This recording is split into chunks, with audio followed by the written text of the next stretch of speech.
High বন্ধুরা, কেমন আছো তোমরা সবাই? আশা করি তোমরা সবাই খুব ভালো আছো। আমিও খুব ভালো আছি। আজ অনেকদিন পর তোমাদের কাছে নতুন ব্লগ নিয়ে এসেছি। আর এটা হচ্ছে কার্তিক পুজোর দিন। এই যে আমার ছোটো কার্তিক, এটা হচ্ছে সামনের বছরে আমাকে দিয়ে গেছিলো কার্তিক। তো তার জন্য তাকে পুজো দেবো বলে ভালোভাবে সব যোগাযন্ত্র করছি। মানে সেরকমভাবে পুজো হবে না, সামনের বারে অনেক বড় করে পুজো করেছিলাম, এইবারে সেরকমভাবে করতে পারিনি। তার জন্য ফল ফুল দিয়ে আর কি ঠাকুরকে খেতে দেবো কার্তিককে। আর আমার গলাটাও খুব খারাপ হয়ে গেছে, কেননা আমারও অনেক ঠান্ডা লেগেছে।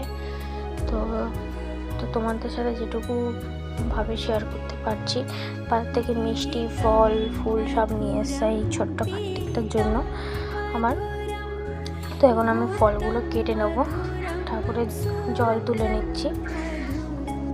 আর হ্যাঁ, আমি ডেইলি ব্লগ তোমাদের দিতে পারি না, কেননা আমার অনেক কিছু এডিট করা থাকে না। মানে আমি ভিডিও ক্লিপ তুলি, কিন্তু আমার এডিট করার সময়টা আমি পাই না বলে আমি তার জন্য বেশি প্রত্যেক দিনের ভিডিও দিতে পারি না। হ্যাঁ, আমি তোমার সাথে কিছু কিছু রিলস শেয়ার করি, বাট প্রত্যেক দিনের ডেইলি ভিডিওটা আমি দিতে পারি না। এবার কার্তিককে আমি নতুন জামা পরিয়ে দিচ্ছি। তার সামনে করে জামাটা পেয়েছিল, তো শীত আমি না ওই জামার বোতামটা আটকাতেই পারছিলাম। মানে এতটাই আর কি ওর বডিটা আর কি একটু ছোট হচ্ছিলো, তো অনেক কষ্টে জামার বোতামটা আমি আটকিয়েছি।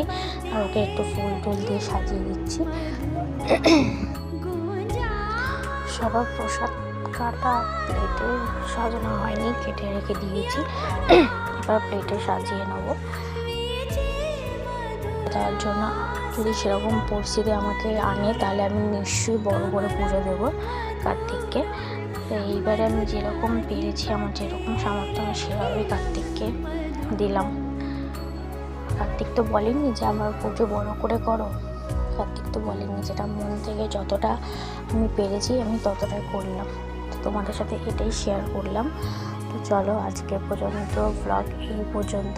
নেক্সট ব্লগে দেখা হচ্ছে, আর খুব তাড়াতাড়ি আমি ব্লগ দিচ্ছি। টাটা।